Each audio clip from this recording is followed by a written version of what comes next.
good friend. Thank you for having me.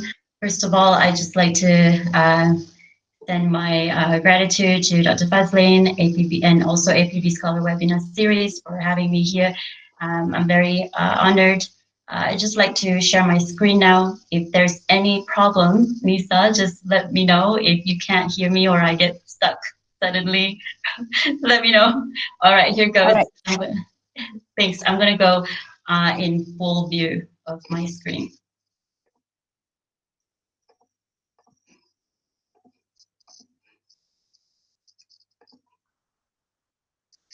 All right. Good morning, everyone. It's a pleasure to be here today, and I hope you are seeing the PowerPoint slides now. I will give a talk on tips on how to write your thesis, and hopefully this will be of benefit to you. Now, today's discussion primarily is going to be focused on my personal experience. I'm an alumni of USM as well as University of Sydney, and I completed my master's somewhere around 2010 at USM, and then my PhD later around 2017, I believe. And so I'd like to share what I think worked for me, and hopefully it would help you. And this, I structure the talk in 3 parts. Number one, we want to talk about thesis writing as a form of writing academically. I will share some 5 general tips that I mostly are from the guidance of my previous PhD supervisor, which I believe is just, quite, the experience is more recent than the one that I had back at USM. And I will then top that off with 5 specific personal tips for writing the 5 consecutive chapters, inshallah.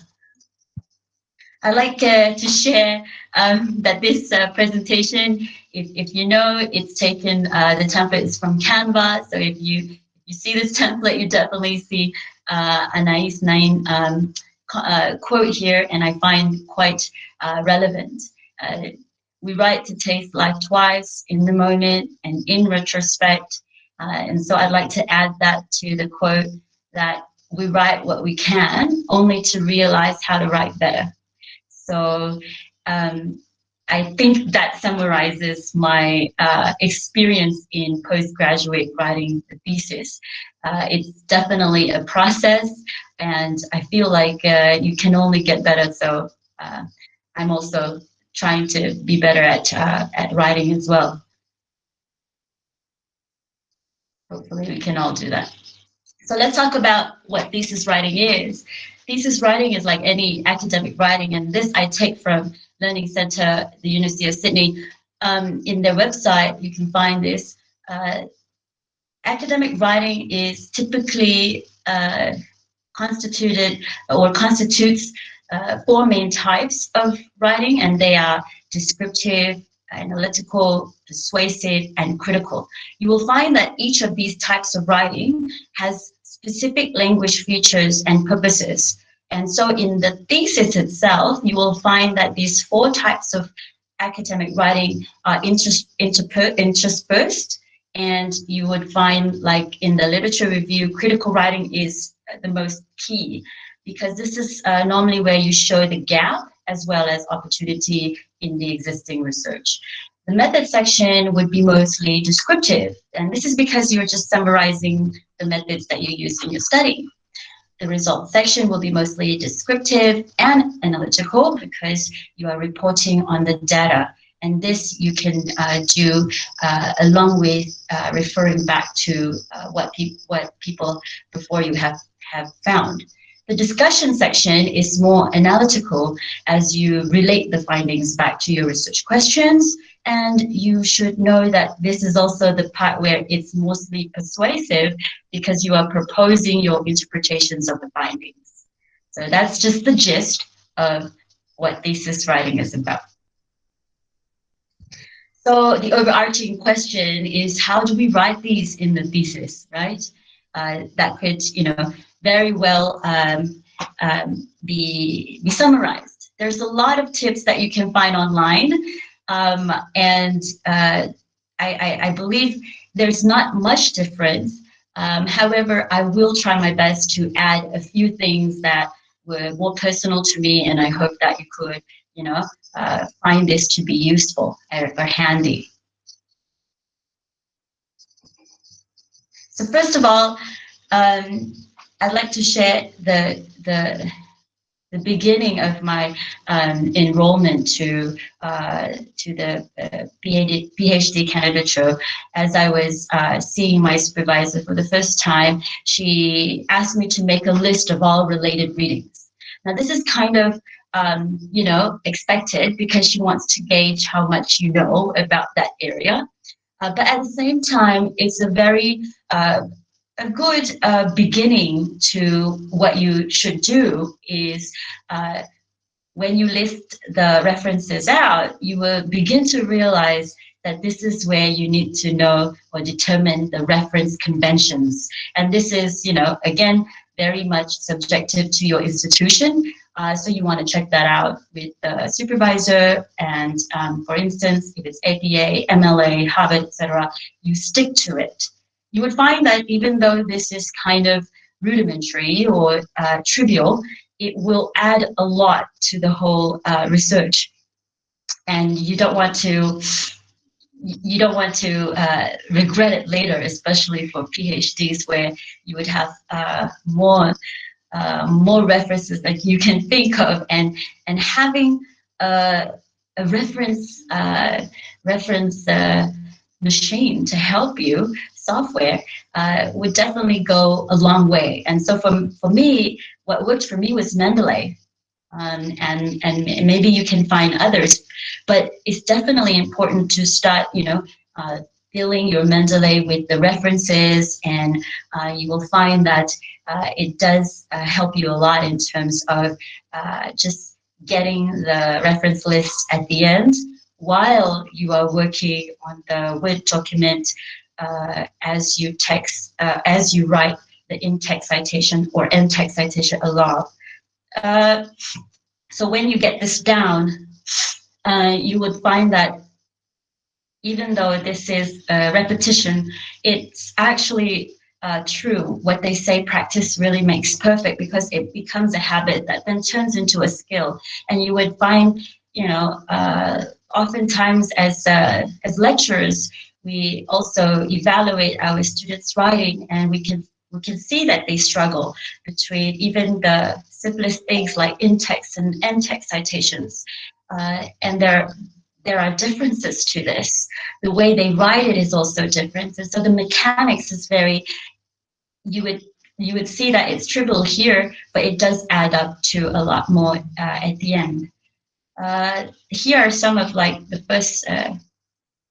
Some of the things that I learned along the way, like if you were to cite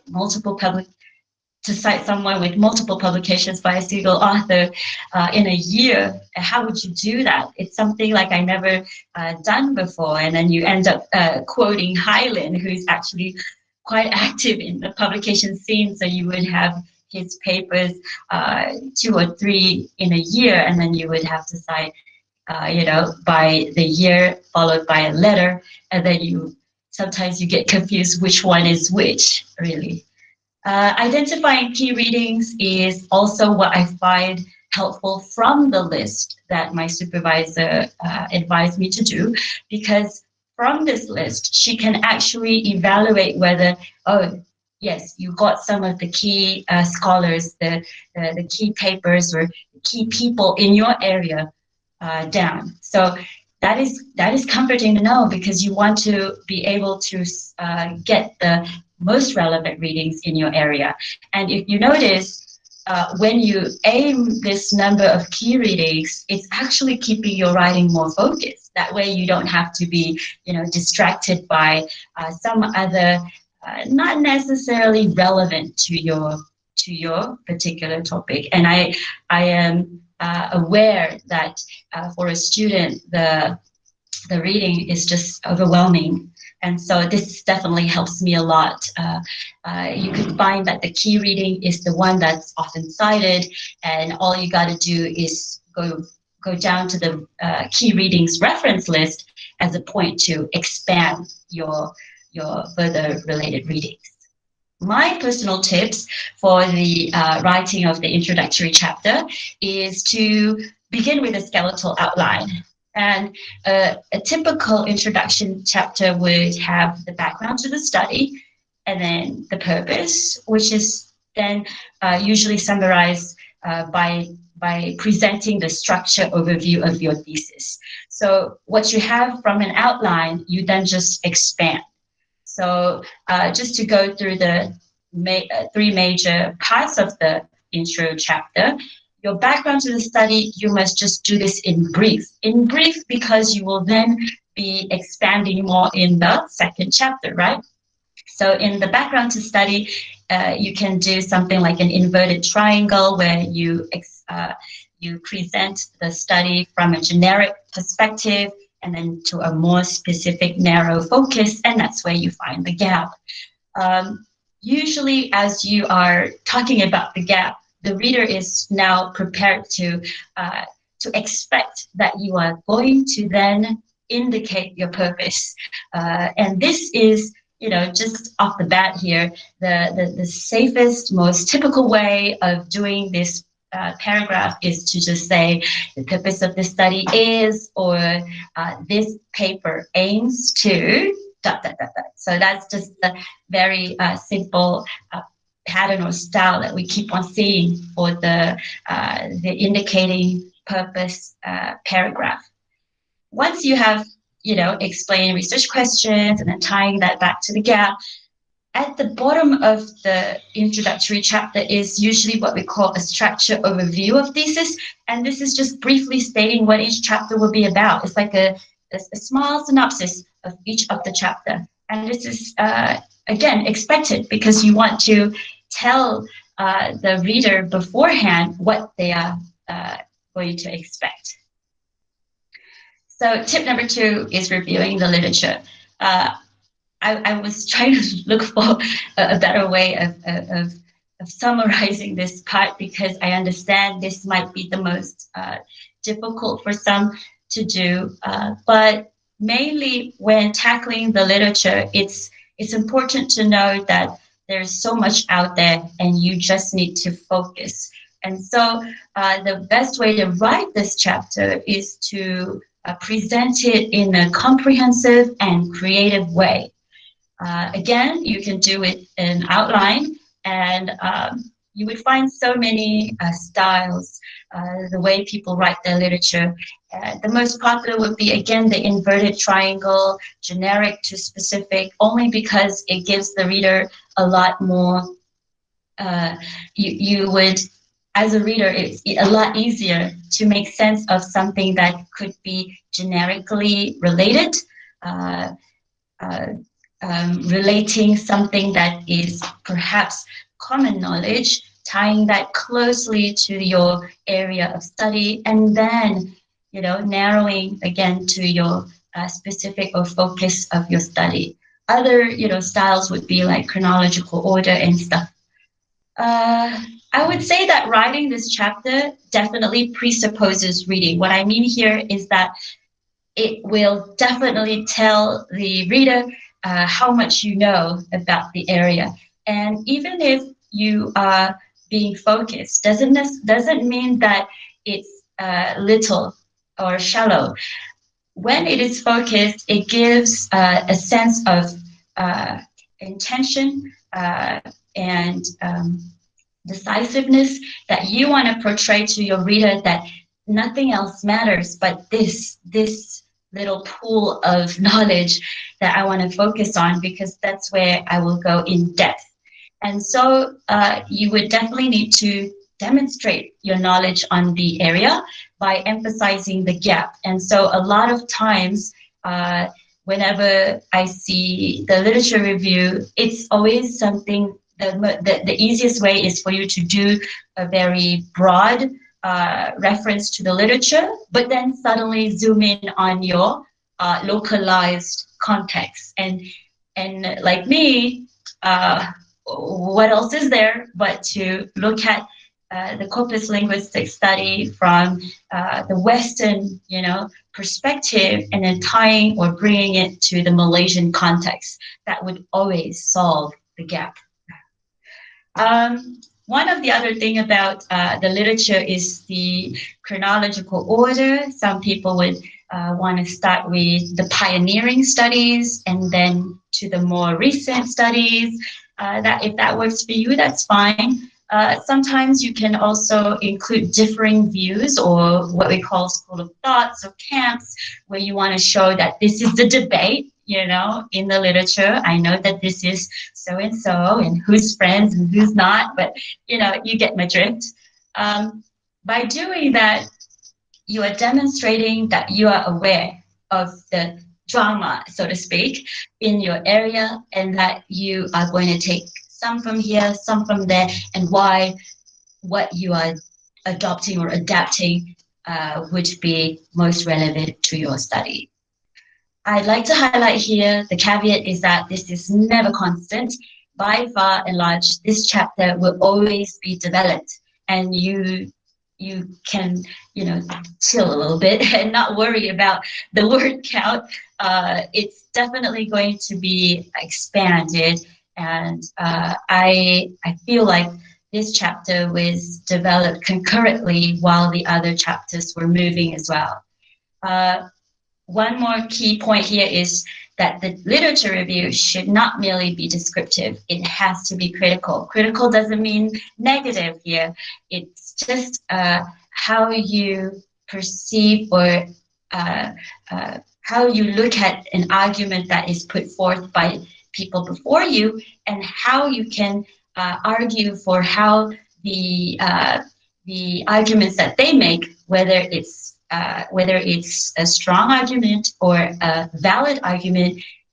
Basically, what you're trying to do is thinking critical of what they put forth in their studies, and how does that does that ground well with the premises, and would there be a better premise to that particular argument topic. So that's where you would want to contribute in terms of writing the literature in a critical manner and not criticizing.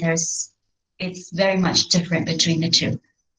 Looking for methods is something that I remember that I did most of the time, because you are looking at how other people have done it, so that you would find what is the appropriate method for you. So this reviewing of literature is also subsuming the methods chapter, because you are reading as well as going to pick out, select, identify, and prepare for the methods chapter, presenting how you would conduct your study. For some, it determines how the analytical chapters might look like. And this is something that I will show a bit later in the analytical part of my tips. My personal tips for writing the literature review would be you want to, as a whole, show how the scholarship has investigated a certain topic, your subject, whatever that would be. So as a story, it should reflect, okay, I'm going to tell you how people have, analyzed this, have studied this, have examined this. I'm going to tell you. And then what people have done, following which path you're taking, is then you focus on a particular approach or the school of thought underpinning your study, meaning you will, from that whole, narration of the literature, you then say, this is the most relevant to you, for instance. And then that's going to underpin your study, and why, and how is that filling the gap, and if there's any other novelty to your approach of, selecting this, adapting that. And I write this, or I add this last line here, is taken from the last part of the literature review chapter of my thesis, where I say, details of the methodology are further explained in the next chapter. So you need to imagine everything coming before that will then end to this one-liner. So it has to, if that helps you at all, it does kind of, you need to curate that chapter to make it seem like a comprehensive one, but at the same time, not very typical. And so this is where most of your style of writing could come out from. The third tip here is to decide on the methods. I remember that after reading most of the studies for your literature review, you would already know the key debates and the decisions that lead up to why you use or choose the method that you use. So how you do that, you can conceptualize it, you should envision the whole process, and how you do that, you have, if you need to, you can draw it if you must, the whole process. And so sometimes it could be represented in an illustration, like a flow chart of some sort, and that if that gives you more clarity, then you need to explain how this will come to realize. You would notice that the literature review chapter contributes to your understanding of this, because as you are reading other people's work, you notice what they have done, the very specific approach, and what were their limitations, and all of that coming to yours. It would be a lot clearer that the decisions you make in the methods chapter is reflected in your from your literature review. I write this down because I feel like proper documentation is very key in writing the methods chapter, especially if you're doing something like a corpus type of study. You want to always make sure that certain decisions or the way you collect the data is following a certain style, not leaving it up to chance or memory. These can be in the form of standard note taking. Nowadays, we're lucky you can back it up on cloud, and you could even do recordings of yourself. This I've done with my supervisor during our meetings in case I forget. But always, when you want to record with your supervisor, you might want to ask for permission first. This is important. This chapter, methods, has no one template. Even though I understand if some institutions have a template for their students, I feel like trying to fit a particular template for your study is only going to make your study restricted. You must know what kind of study you are doing and how people have written up their methods, procedures. Know the culture of your area. So once you know that, you definitely ask yourself, what does your audience need to know before you present the findings? This is something that is good to ask yourself, because once you present your analytical chapters, if your readers do not follow the methods very well, if your audience do not know how you conducted the study, most likely you are going to lose them during the presentation of analysis. So the only way for you to ensure that they are with you, still following you, the methods must be solid. Or in other words, the way you write the methods chapter should be clear and structured. You can also ask yourself if there's another better way for presenting the methods. Then there's always to move around the subsections to make sense of the flow of the chapter. My personal tips for the methods chapter, I think I adore Anna Marchi's chapter 3 in her thesis, where the step-by-step procedure is a very clear section of the methods chapter that you can do at the end where you do the 4 here. Number 1, you show a graphic representation of the analytical process. This is where you can go creative. It could be something like a funnel, in my case, viewing a typical corpus study as a funnel shape, because you are just repeating the cycle of a funnel, makes sense to corpus linguists. So find a graphic representation that suits your, again, culture of the specific area. You want to give overall view, and what better way to do that than a visual representation, right? Remember, I have to add, all figures and tables, they are not standalones. You must explain them as you present them. So if you have a figure, you must have a paragraph at least to explain it, just as if you were to have a table.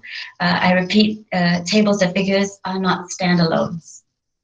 Subsections that offer more detailed explanations would be like if you feel that the methods chapter can be categorized into certain subsections, and this, like, for instance, the data collection, the data analysis procedures, and stuff like that.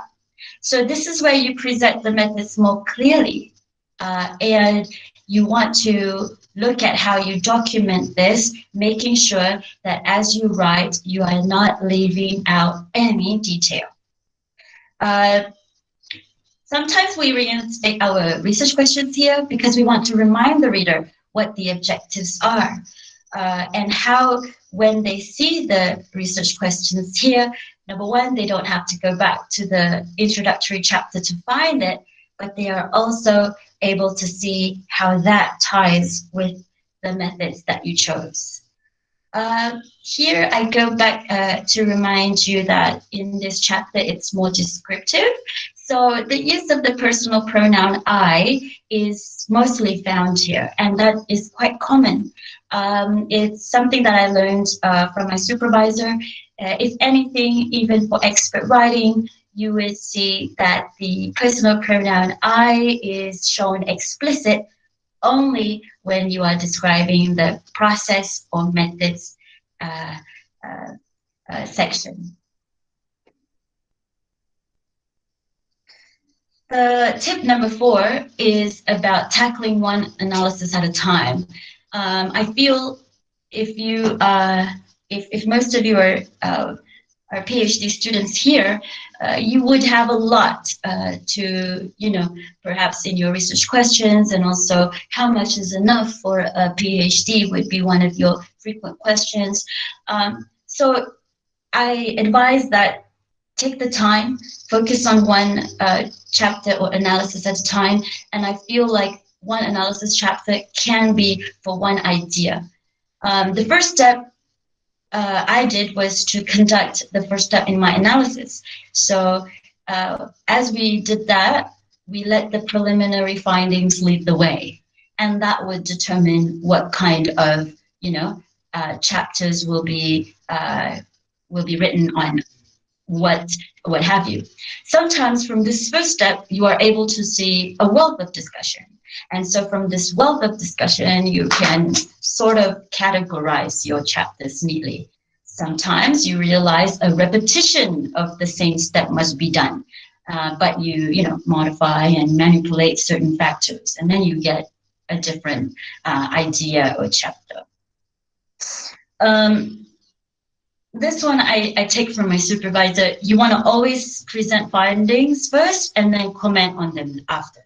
You want to focus on the major tendencies and patterns. And this is something that if you have if your study is empirical in nature and you get a piece of statistics, you need to look at observations. You want to look at the striking pattern. And once you focus on that, you want to always make sure to give examples when illustrating your findings. And I guess it's a rule of thumb for her that the examples could be like a minimum of 2. when interpreting findings, it's a good idea to draw on relevant research. So when you are presenting them, you then want to interpret by drawing on what people have said about that and incorporate it with in-text referencing. So if you have, table X shows or presents these findings, and then another one-liner saying that one of the obvious, one of the key findings from this table is so and so. This has been, found to occur or have found to be a pertinent discussion in someone, or you can say, Biber et al. Have already or have argued for a similar pattern in their study. So, when you want to present, you always kind of match up to what people have done, and then you can make your argument from there. Here, she says that you need to remember your opinion is backgrounded and de-emphasized, and this way your writing is more objective. So you would obviously want to avoid the personal pronoun here. You want to also avoid a very heavy use of adjectives or adverbs that really signal emotion. So you want to let the findings be the center in your discussion of the analysis. Here, she would also say, even though your opinion is backgrounded, you still would want to argue well with sound premises. And these premises or sound premises, you can easily get either from your stats or from relevant research or relevant past research. My personal tips for the analysis chapters, I'd like to share with you my own corpus-driven study. If any one of you are familiar with the corpus-based study, in the corpus-driven, you would definitely begin with a keywords analysis. And so in the analysis chapter, me and my supervisor begin with a keywords analysis. Once we have a keywords analysis, we talk about the statistics a little bit, right? And the first thing she would give, based on the software or the extraction of the stats, she would ask me, so what do you see? So based on the findings, she would then ask, how would you further categorize these words? So it was very good to, take one step at a time, looking at the data from a bird's eye view, and then see if you can find broad group or broad ways to categorize your findings.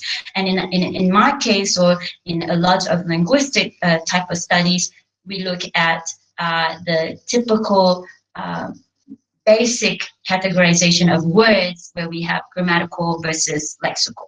That's the first thing I did.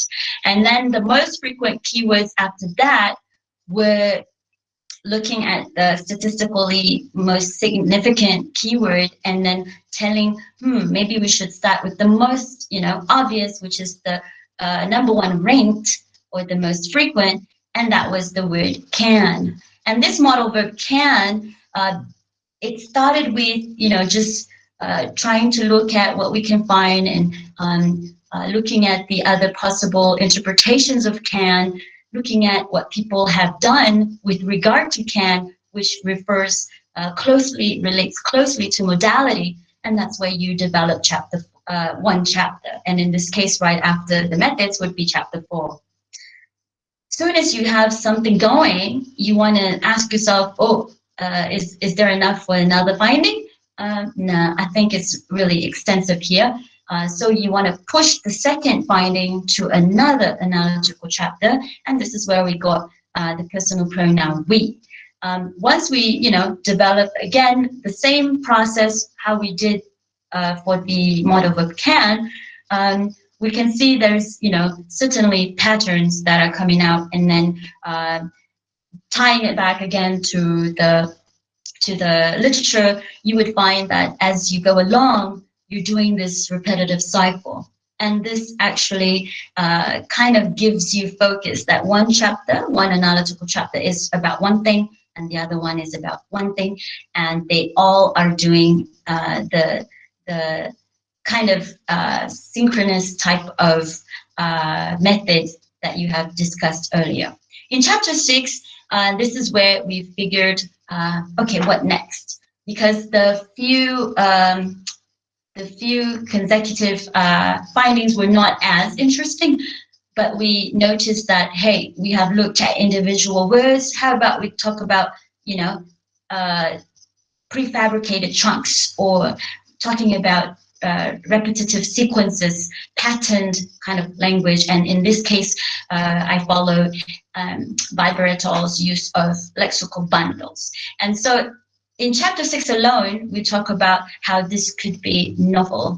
Novel in a sense that when we have discussed individual lexical items, which are very, pretty common in the literature, but not many people talk about lexical bundles. And that's where we, come up with the adapting framework for our own functions of lexical bundles in Malaysian argumentative writing.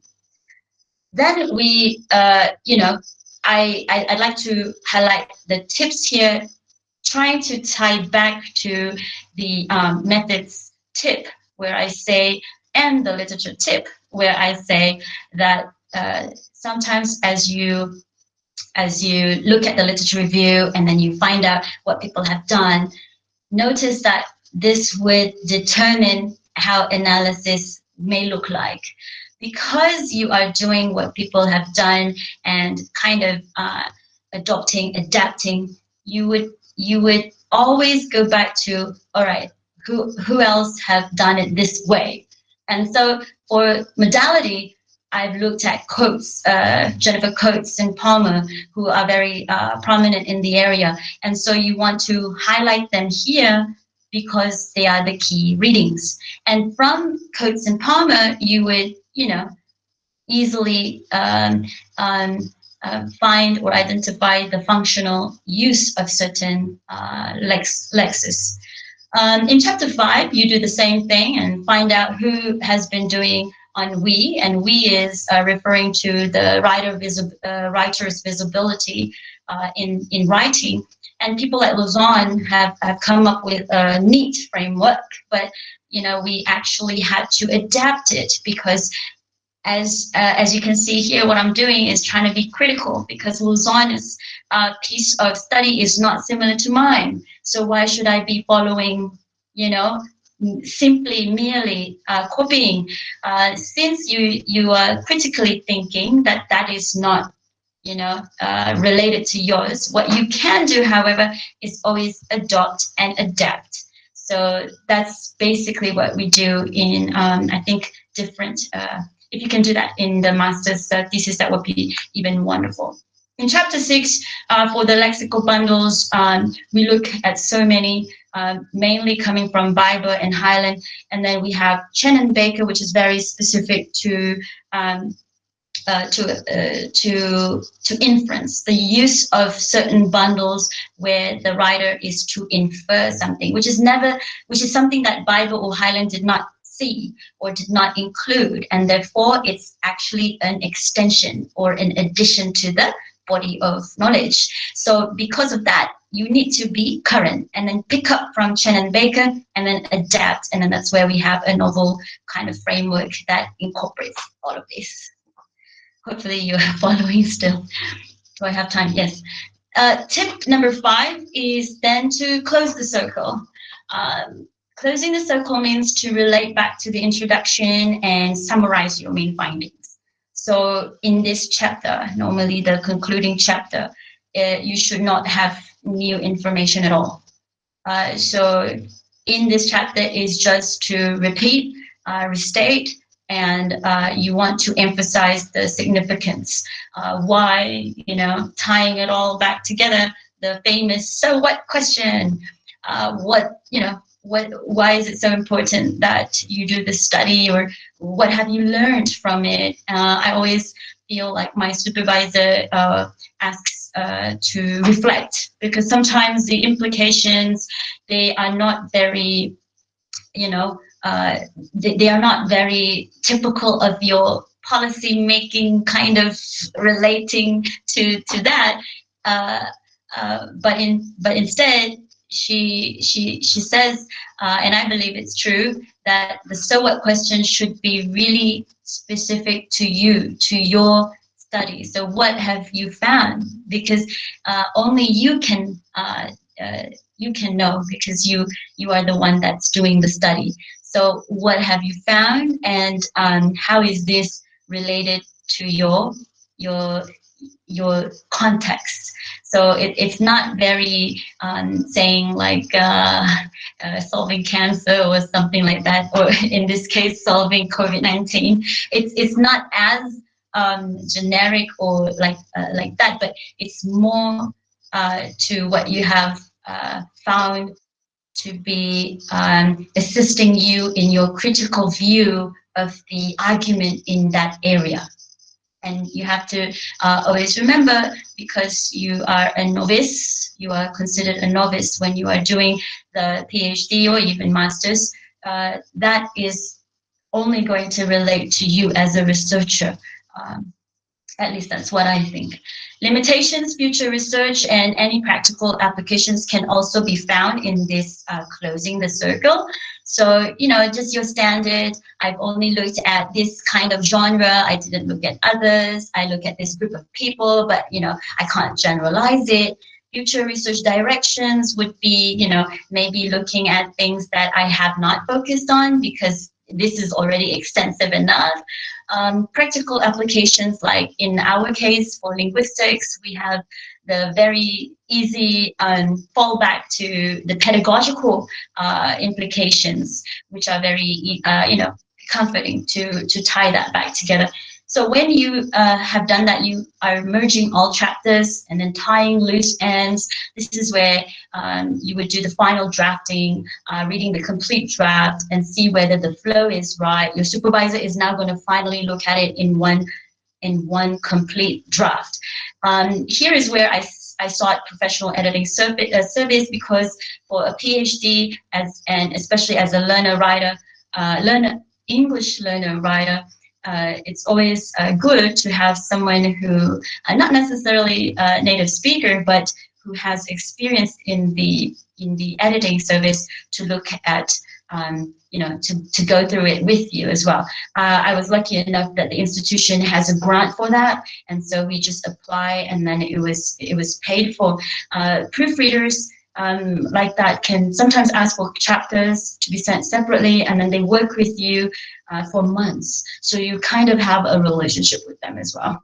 I feel like this professional editing, looking back, working with mine, Bradley Smith, I feel like it does help me a lot to develop this relationship with the proofreader, that now looking back, I am working with copy editors for publications.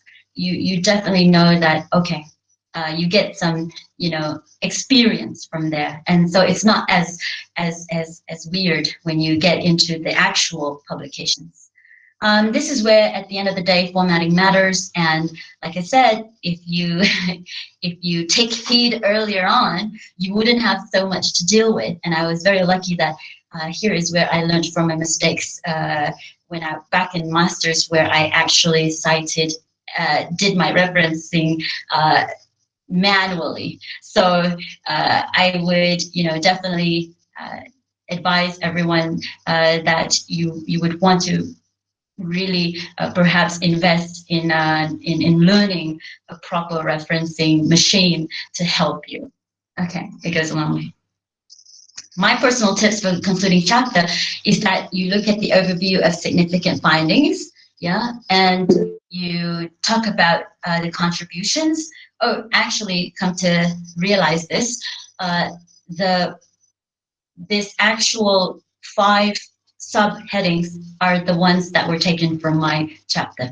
So I had an overview of significant findings, and then I talk about them, just in summary. So if I have significant findings that were mainly based on the 3 analytical chapters, you would imagine that I have 3 long paragraphs here for the overview.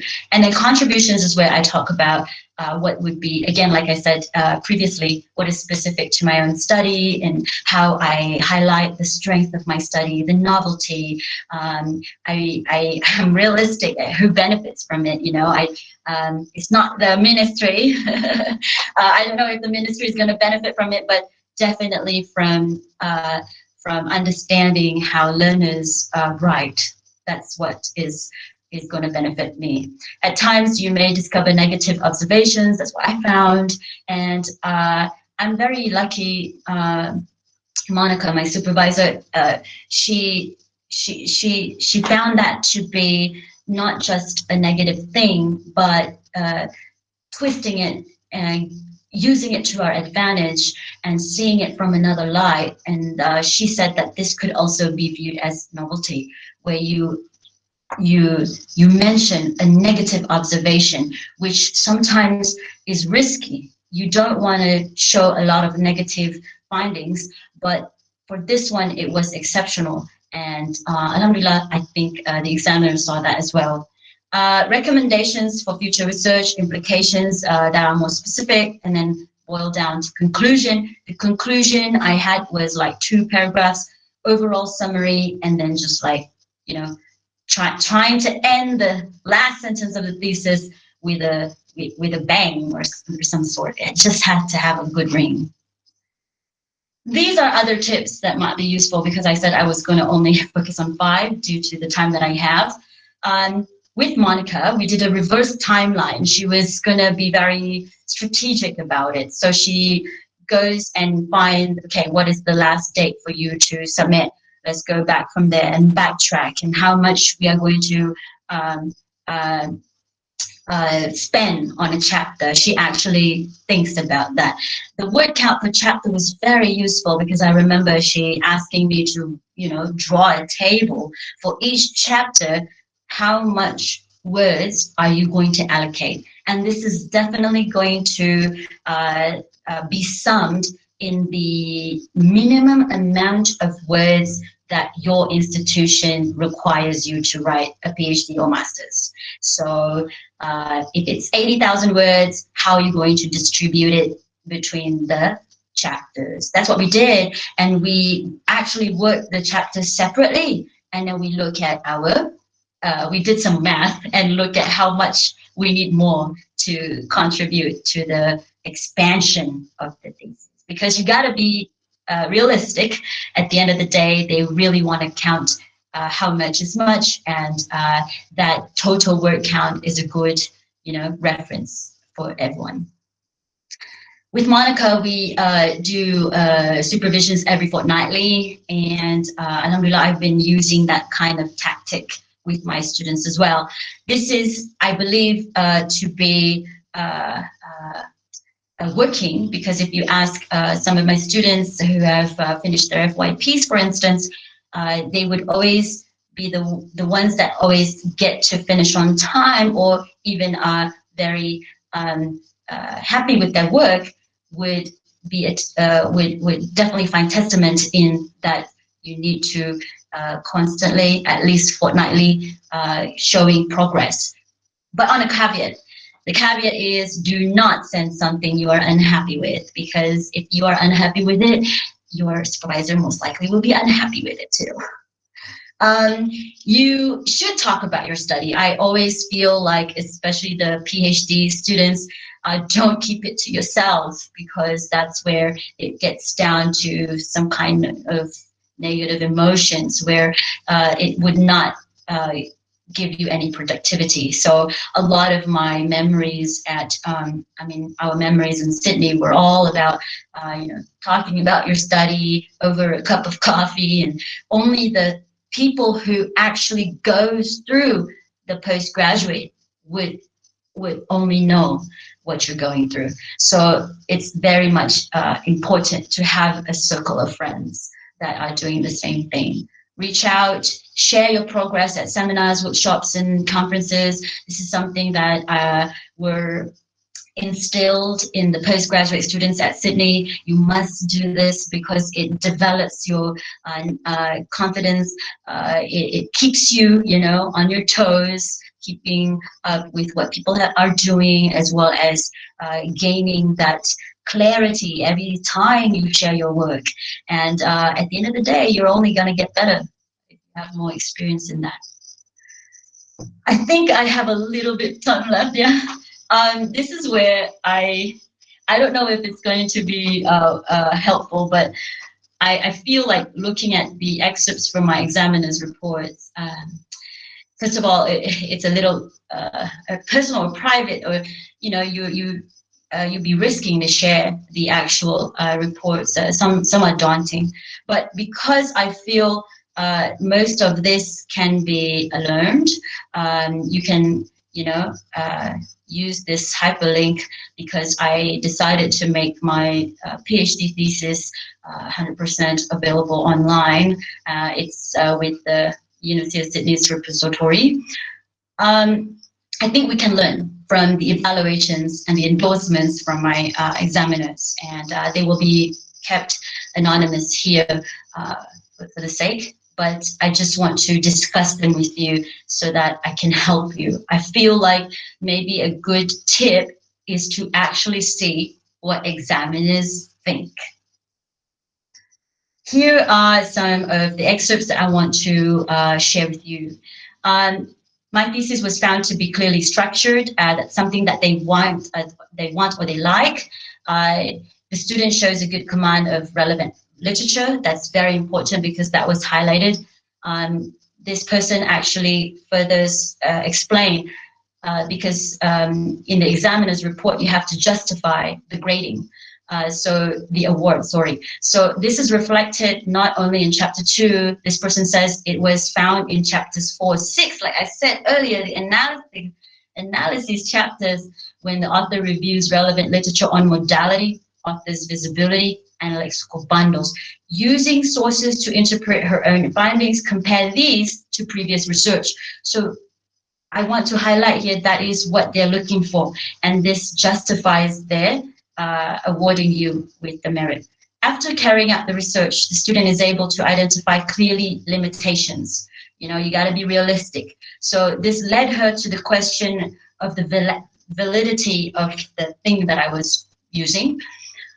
This reveals thoughtful reflection, like I said, what my supervisor had envisioned, and definitely showed some substantial new findings when this person is summing up, saying that the thesis under review is an original contribution, has important pedagogical implications, and this person has demonstrated capacity to carry out research in this field. So that, from one examiner, among the rest of this person's writing, is what I find should benefit you, because these are key points that they are looking for.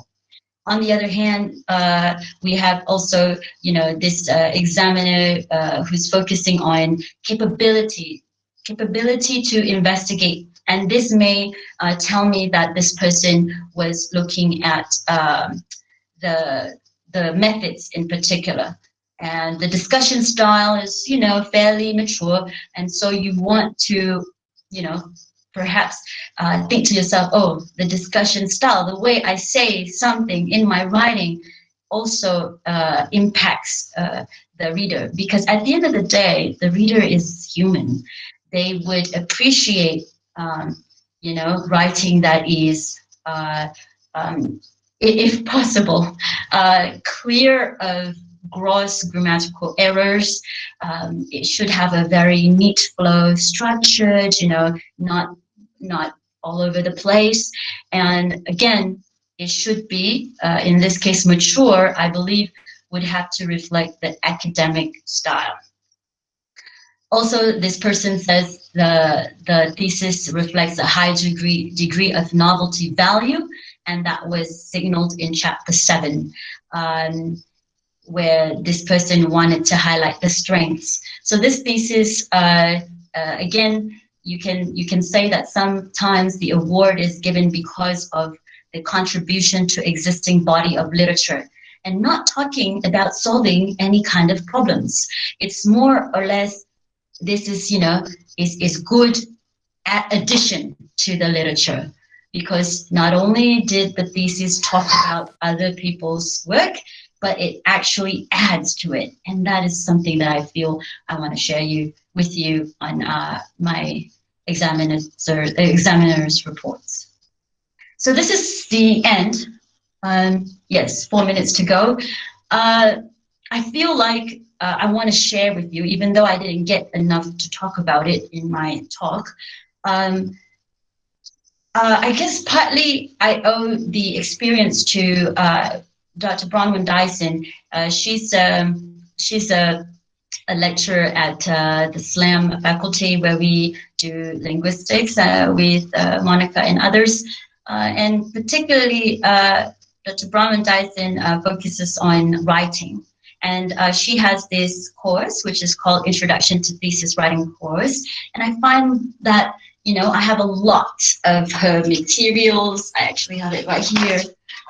Bronwyn's writing class. Can you believe it? So I have a lot of her work and text sheets and stuff. I find that it would be helpful, but it's definitely not going to be possible in one talk. It's something that has to be ventured. So this is something I'm only proposing today to, for instance, specifically to Dr. Fazlin, who's heading the postgraduate program. Whether if this is something that the audience is interested, then I would definitely try my best to come up with some kind of workshop. But again, more talks about this with the postgraduate coordinator. Thank you very much. I think that is all. Back over to you, Nisa. All right, thank you, Dr. Aisha. Dr. Aisha, there is a question. Sure. From Mr. Zaki Ika regarding literature review. Okay, go ahead. So she mentioned about the inverted triangle, the one with general to specific focus. So the question is, can we use articles dated more than 10 years ago? And then what is your thought on recency effect? On what effect? Recency effect. Oh, okay. Thank you for the question. I feel certain type of references is definitely important that you take from the pioneering studies. These include perhaps the first person to come up with that idea. So in linguistics, it could be like John Sinclair. So these are the pioneering people that if you were to refer back to in terms of definition, then you would definitely, your reason to use a very dated citation is justified. Sometimes you would look at, for instance, in my case, modality, quotes is a very dated citation, but because she's also part of the pioneers, and not many people venture into modality, and that's where you consider something as truly important, then it is forgiven. But if something is dated in terms of your progress, I don't think a dated one is going to be good, because things have changed after that. But again, just to make myself clear, certain things that require the pioneering kind of interpretation or definition, usually definition, then the dated reference is justified for. So recency, well, if you talked about recency, in my case, if we're looking at the analytical chapters, you want to look for each analysis. Is there anything new? Is there anything recent? And so the choices that you choose for the set references, especially in terms of analysis, you want to consider, okay, recent number one, but if it's not relevant, then what's the point in that too? So you got to have some kind of balance, and I believe your supervisor is going to definitely help you with that. Thank you for the question. Assalamualaikum, Dr. Fatima. Waalaikumsalam, Fatima. I'm Fatima Rida on my second semester of PhD. I'm doing my PhD in USM. Mm. So I have a question. Can you hear me? Yeah. Okay. So I have no problem so far with my theoretical framework. My SB said that it's going fine. I'm just having problems with choosing my method because I'm doing on discourse analysis, and discourse analysis is such a huge topic. We have so many you know, all of its subtopic has its own subject of assumptions, dimensions, and analysis, and so many methodologies. Right now, I just feel overwhelmed on what actually I should choose, because the more I read, I feel like the more it's just impossible for me to choose. So do you have any tips on how I can, from the numerous methodologies, I can choose on the exact one for my topic on this course? Thank you so much. Thank you, Fatima. I feel you. I mean, for any student going into the PhD would first and foremost be overwhelmed with the information. And so a good, like I said earlier, if you were to focus on certain readings that you find relevant, and this is because of the key papers. These key papers are the fundamental people that are in your area. So if it's discourse, it could be Bekov, it could be Vodak, and others. So when you start to see a trend, say for instance, even Paul Baker is very renowned for a discourse analyst slash corpus linguist. So if you look at the trend and how he is, for instance, his work is well known. So this trend is a good starting point for your key paper. So when you and like shopping, like shopping, it actually doesn't help if you have too many options. So I always feel like if you have one, stick to it. If you think, the work that Baker is doing is great, and I'm just going to see where it goes from here. So if you snowball, then you can only see the style that Baker and others do, but they will always have people in their reference list that will perhaps be of a different camp. So you can do that in your literature review, but always stay focused that, okay, I want to use Baker's style, for instance, in this case. So, like you said just now, in my literature review, when I focus on my method, we don't have to talk about all of the methods, right? Just focus on just one that we feel that is most suitable with ours, right? And that's correct, because Fatima, when you reach the methods, you're already decisive because you've already tackled the debate, the arguments in literature review.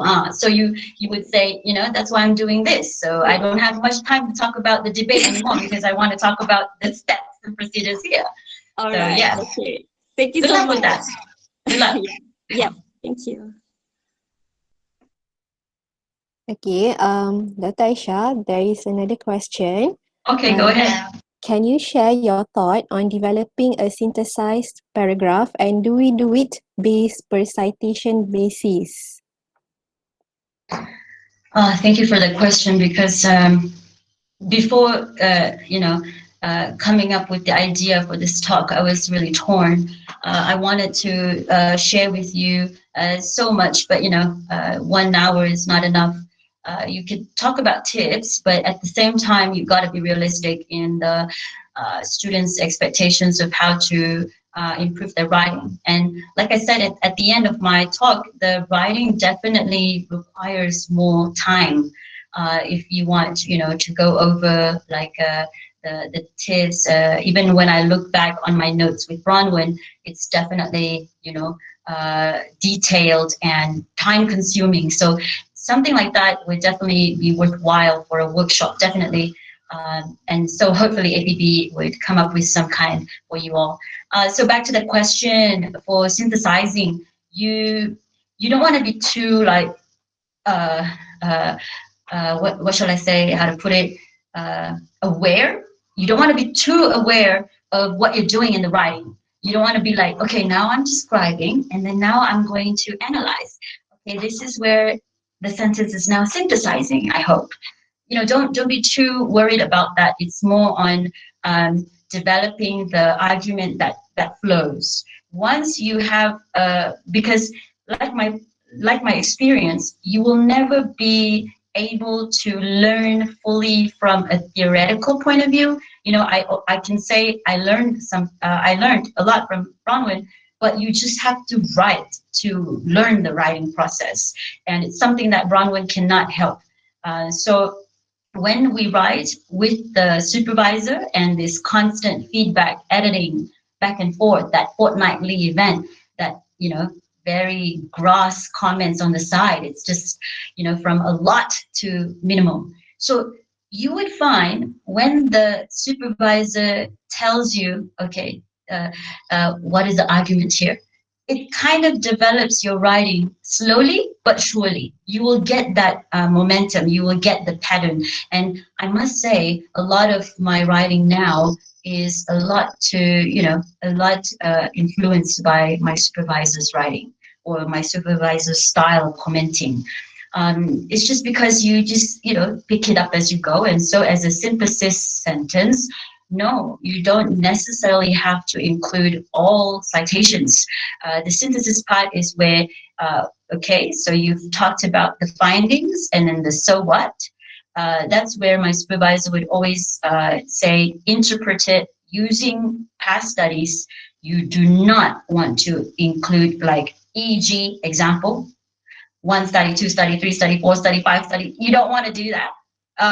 Because it's just lumping it, you're not very sure who is actually related to your argument. Because be mindful, sometimes you put out an argument, say argument A, and then suddenly you say, these have been argued in a lot of research already. Example 1, 2, 3, and then you would notice, excuse me, the study number 3 does not do what your argument says.